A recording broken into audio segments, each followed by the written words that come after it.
Hello students, आज का हमारा टॉपिक है variation of acceleration due to gravity with respect to height small h। लेकिन ये करने से पहले हमने एक चीज़ प्रूव की थी कि एक्सेलरेशन ड्यू टू ग्रेविटी की वैल्यू है क्या। एक्सेलरेशन ड्यू टू ग्रेविटी का सिंबल होता है स्मॉल g, इसकी वैल्यू होती है capital G capital M divided by r square. यहाँ पे g क्या है? Gravitational universal gravitational constant. M क्या है? Mass of earth. And capital R is radius of earth. हमने एक चीज़ और पढ़ी थी कि जो स्मॉल g मतलब acceleration due to gravity only on the surface of earth होती है 9.8 मीटर पर सेकेंड स्क्वायर, लेकिन with respect to height, with respect to depth and with respect to shape of the earth its value keeps on changing, जो कि decrease होती है। तो सबसे पहला केस हमने पढ़ना है variation of acceleration due to gravity with respect to height small h। ठीक है, अब हमें पता कि earth is a huge body. Suppose ये अर्थ है जिसका मास है capital M। It is a huge body. This is the centre of the earth, this is the radius of the earth. Suppose a body of mass M is at a height above the surface of earth। This is the surface of अर्थ, जिस point के ऊपर acceleration due to gravity की value small g है। लेकिन जब हम किसी height के ऊपर जाएंगे तो मैंने बताया था इसकी वैल्यू चेंज हो जाती है, तो यहाँ पे इसकी वैल्यू आ जाएगी g डैश।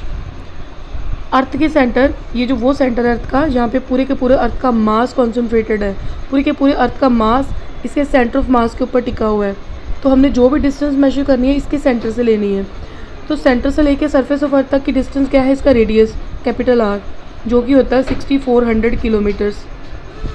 ठीक है, और सरफेस ऑफ अर्थ से लेके जिस हाइट के ऊपर भी बॉडी को हमने प्लेस किया हुआ है, ठीक है, इस पे इसका जो क्या बोलते हैं उसको, जो डिस्टेंस है या हाइट है दैट इज स्मॉल h। तो total distance from the centre of the earth is capital R plus h। Clear? अभी हमने सबसे पहले बात करनी है सरफेस ऑफ अर्थ के ऊपर एक्सेलरेशन ड्यू टू ग्रेविटी, जो कि हम ऊपर भी लिख चुके हैं। सबसे पहले लिखना, we know that acceleration due to gravity on the surface of earth is small g is equal to capital Gm by R square number 1।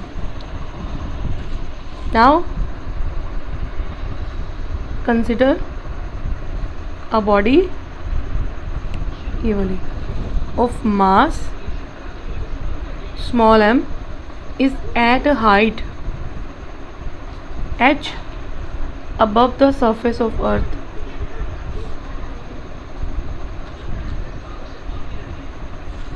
So let अच्छा इसको g डैश भी आप लिख सकते हो, हम इसको GH भी लिख सकते हैं, कुछ भी। लेट G डैश और GH is the acceleration due to gravity.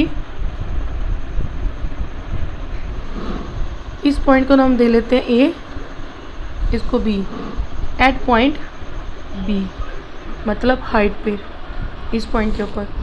Therefore GH is equal to, अब देखो जब बॉडी को हम हाइट के ऊपर लेके जाएंगे, ना तो यूनिवर्सल ग्रेविटेशनल कांस्टेंट में कोई चेंज आना है, ना ही मास ऑफ अर्थ में चेंज आना है, सिर्फ उसकी डिस्टेंस वेरी कर रही है।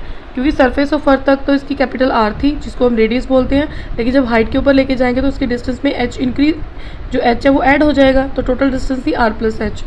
तो Gm तो सेम रहेगा, R की जगह आ जाएगा R प्लस h, क्योंकि R स्क्वायर है तो यहाँ पे आ जाएगा R प्लस h स्क्वायर।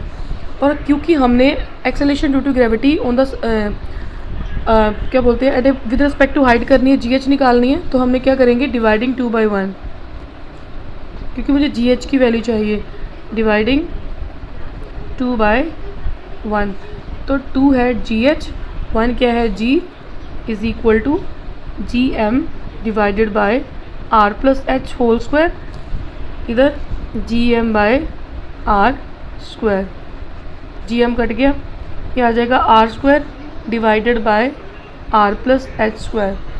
अब मुझे एक्चुअली बाइनोमियल थ्योरम अप्लाई करनी है, उसके लिए मुझे क्या करना पड़ेगा, यहाँ से R को बाहर लाना पड़ेगा कॉमन।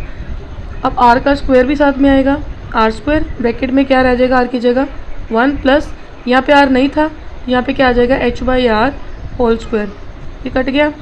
ये जो डिनोमिनेटर में 1/H प्लस H/R का स्क्वायर, इसको न्यूमरेटर पे ले आओ, तो आ जाएगा 1 plus H/R raise to power -2। अब यहाँ पे बाइनोमियल थ्योरम अप्लाई करेंगे हम लोग। Therefore using binomial theorem in equation number 3, पहले हम बाइनोमियल थ्योरम की देखते क्या है। Therefore using binomial theorem in equation number 3, वैसे तो बाइनोमियल काफ़ी वास्ट है, लेकिन हम एक बेसिक लेवल की करेंगे। अगर हमारे पास वेरिएबल है 1 plus x raise to power n, तो ये होता है 1 plus nx plus n into n-1 x²/2 factorial and so on. लेकिन हम ये पहली दो टर्म्स लेते हैं, तो हमारे पास वैल्यू आती है 1 प्लस nx। जो हायर टर्म्स है वो हम निगलेक्ट कर देते हैं। अगर हमारे पास 1 plus x raise to power -n है, तो इसकी वैल्यू आ जाएगी सिंपली 1 माइनस nx, और हायर टर्म्स हम सारी निगलेक्ट कर देंगे।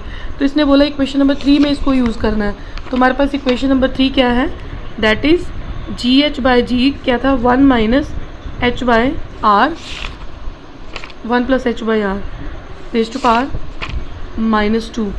अब अगर इसके साथ हम रिलेट करके चलते हैं इसके साथ, तो यहाँ पे x की जगह क्या है H/R, n की जगह क्या है 2, माइनस तो लगेगा, तो हमारे पास फॉर्मूला है 1 माइनस nx, तो आ जाएगा 1 माइनस n कितना है 2, x क्या है H/R, तो इसका आंसर आ जाएगा 1 माइनस 2 H/R। तो मुझे सिर्फ GH की वैल्यू चाहिए थी, तो GH will be equal to, G उधर शिफ्ट हो जाएगा, G इंटू 1 माइनस 2 H/R। तो जो acceleration due to gravity with respect to height है, उसकी वैल्यू ये आ जाएगी G इंटू 1 माइनस 2